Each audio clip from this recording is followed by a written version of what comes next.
भवसंभव भीति भेदनम सुख संपत् करुणानिकेतनम व्रतदान तप क्रियाफलम सहजानंद गुरु भजे सदा।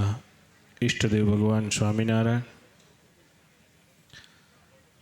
व्यासासने आरूढ़ थई खूब सुंदर આપણને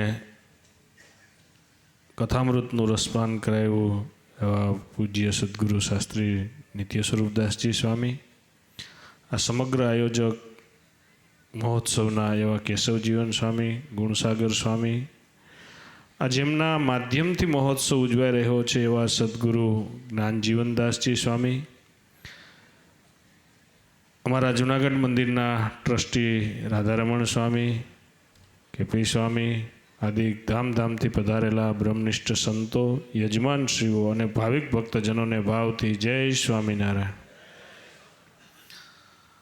આજ અક્ષરધામમાં બેઠા જ્ઞાનજીવન સ્વામી જરૂર રાજી થતા હશે કે મારા ભક્તોએ મારી પાછળ આવો ઉત્સવ કર્યો।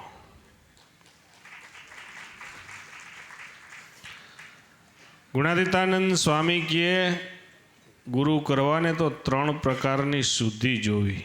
એમના ગુરુ કેવા હતા, પંડે કેવા છે અને એના શિષ્યો કેવા છે। એમ સ્વામી ધામમાં સીધાવ્યા, એમને 50 વર્ષ પૂર્ણ થયા હોય અને એમનું શિષ્ય મંડળ આવો ઉત્સવ ઉજવી રહ્યો હોય ત્યારે સ્વામી જરૂર સદગુરુ બેઠા અક્ષરધામમાં મહારાજ અને સ્વામી રાજી થતા હશે કે મારી પાછળ મારા શિષ્યોએ મહારાજની ઉપાસના અને મહારાજની આજ્ઞા યથાર્થ પાડી રાખી છે અને જાળવી રાખ્યું છે। આ ગામ ધન્ય છે કે સ્વામીએ આ ગામમાં મંદિર કર્યું। જ્ઞાનજીવન સ્વામી એટલે ભાલના ભગવાન કહેવાય। અમારા ગુરુ જોગી સ્વામી પીપલાણાના અને જ્ઞાનજીવન સ્વામીને ખૂબ આત્મીયતા હતી। સ્વામી એમની વાતોમાં જ્ઞાનજીવન સ્વામીની વાત ઘણી વખત કરતા અને સ્વામી એમ કહેતા, ગુજરાતમાં સર્વોપરી નિષ્ઠા જોવી હોય ને તો વિરસદના જ્ઞાન સ્વામીના દર્શન કરો ને તો મહારાજની સર્વોપરી ઉપાસના એમના દેખાશે। આવા સ્વામી અમે તો દર્શન નથી કર્યા, પરંતુ એક વાત ચોક્કસ છે કે મહારાજે કારિણીના વચનામૃતમાં લખ્યું છે, મહારાજ કે આટલા મણની તલવાર હોય ને તો એને ઉપાડનારો કેવો હશે એ ખ્યાલ આવે। એમ નિત્ય સ્વરૂપ સ્વામી અહીંયા 7 દિવસ સુધી ઘર સભા ને કથા કરે એટલે સ્વામી કેવા હશે ને એ ખ્યાલ આવી જાય તો જ સ્વામી અહીંયા રોકાય અને તમને આટલો લાભ આપે। સ્વામીને એક વખત તાલીઓથી વધાવો। સ્વામી કન્ટિન્યુ 5 વર્ષ પૂરા થશે હમણાં। 5 વર્ષની અંદર એક પણ રજા નહીં, એક પણ દિવસ પાડ્યા વગર કન્ટિન્યુ જ ઘર સભા કરવી। તમે સામાન્ય વિચાર તો કરો, તમે 1 વર્ષ સુધી એક જ ઠેકાણે એક જ ટાઈમે તમે પહોંચી જુઓ ને તોય તમને ખ્યાલ આવે કે કેટલું અઘરું હશે। સ્વામીને તો ધન્યવાદ દઉં, પરંતુ હું સ્વામીની સાથે સ્વામીના સંગીતકાર સંતોને, સંગીતકારોને, સભા સંચાલન કરનારને અને સ્વામીની જે સેવામાં છે એ સંતો ભક્તોને પણ હું એટલા જ અભિનંદન પાઠવું છું સ્વામીની સાથે, કેમ કે મોટા પુરુષ ભેગું રહેવું ને એ જ એક મોટું તપ છે હો। જે રહ્યા હોય ને એને ખબર હોય, એને રસોઈ પણ ટાણે કરી અને પહોંચી જવું। અત્યારે રાતના 12 વાગ્યે સૂવાનું અને સવારે તો પાછું ટાઈમે ઉઠી જ જવાનું, અને એમને પણ એક પણ દિવસ રજા નહીં। એટલે અહીંયા સ્વામી આજે દાનની વાત કરી, હું એક વાત કરીને મારી વાતને પૂર્ણ કરીશ। સાંકળીમાં મંદિર થતું હતું અને મહાપુરુષદાસજી સ્વામી, જેમ જ્ઞાનજીવનદાસજી સ્વામી વિરસદવાળા સમર્થ કહેવાય, એમ મહાપુરુષદાસજી સ્વામી એટલે ગુણાતીતાનંદ સ્વામીના શિષ્ય અને રોકડિયા હનુમાન કહેવાય। સ્વામીએ સાંકળીમાં મંદિર કર્યું, પાયો નાખ્યો, ફાળો કર્યો, 500 રૂપિયા થયા અને બીજા 500 રૂપિયા ઘટતા હતા।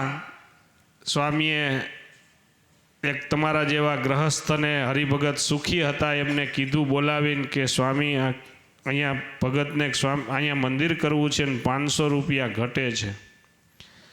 સ્વામી એની આજ્ઞાથી પહેલાં તો હાનાકાની કરી, પણ સ્વામીએ કીધું ઓલા ડાયટા છે એ શું કામના છે? એટલે એને ખ્યાલ આવી ગયો કે આ તો કોઈને ખ્યાલ નહોતો મેં આવી રીતના રૂપિયા રાખ્યા છે. સ્વામી કહે 1500 રૂપિયા શું કામના છે? લઈ આવ્યા અને સ્વામીને ગણી આપ્યા. સ્વામી આ 500 રૂપિયા હવે જોઈએ છે? સ્વામી કે હજી 100 રૂપિયા હોય ને તો મંદિરના વાસણ પાગરણ બધું આવી જાય તો સંતોને ક્યાંયથી બહારથી પાગરણ કંઈ મંગાવવું ન પડે. હાલ્યો સ્વામી બીજા 100 રૂપિયા હવે કાંઈ જોઈએ છે? સ્વામી કહે અહીંયા જ જો આપણે કૂવો કરીએ ને મંદિરમાં જ તો સંતોને બહાર પાણી ભરવાય જવું નહીં. જો 100 રૂપિયા હોય ને તો અહીંયા પણ કૂવો કરીએ. હજી પણ એ મંદિરમાં કૂવો મોજૂદ છે. હાલ્યો સ્વામી એના 100 રૂપિયા હવે કાંઈ જોઈએ છે? સ્વામી કે ના હવે મારે નથી જોતું, હવે તારે શું જોઈએ છે એ માગી લે. અને ત્યારે મહાપુરુષદાસજી સ્વામી જેવા સમર્થ સંત જ્યારે એમ બોલ્યા હોય ને ત્યારે એ ભગત એટલું જ બોલ્યા કે સ્વામી તમે જે ભજન કરો છો ને એમાંથી અડધો ભાગ મને આપો, મારે બીજું કાંઈ નથી જોતું. અરે આ લોકમાં તો સુખી થયા પરંતુ પરલોક પણ માગી લીધું. એમ નિત્ય સ્વરૂપ સ્વામી જેવા સંત સમર્થ સંત જ્યારે અહીંયાથી તમને આવી આજ્ઞા કરતા હોય, ભક્તો અહીંયા કાલે ઉછાવણી થવાની છે ત્યારે બીજું કાંઈ નહીં, સ્વામીને રાજી કરવા માટે અક્ષરધામમાં બેઠા જ્ઞાનજીવન સ્વામીને રાજી કરવા માટે સ્વામીને એટલું જ કહેવાનું સ્વામી કેટલા જોઈએ છીએ તમે બોલો, અને તમે જે કાંઈ કહેશો ને તમે જે કાંઈ ભજન કરો છો ને એમાંથી અમને થોડોક ભાગ આપજો, બસ આટલું કહેવું એટલે આપણને અહીંયા બેઠા આપણને અક્ષરધામની પ્રાપ્તિ થઈ જશે. આમાં જેને જેને સેવા કરી છે એનું ભગવાન સર્વ પ્રકારે સુખી કરે એવી પ્રાર્થના સાથે મારા વક્તવ્યને વિરામ આપું છું. સહજાનંદ સ્વામી મહારાજની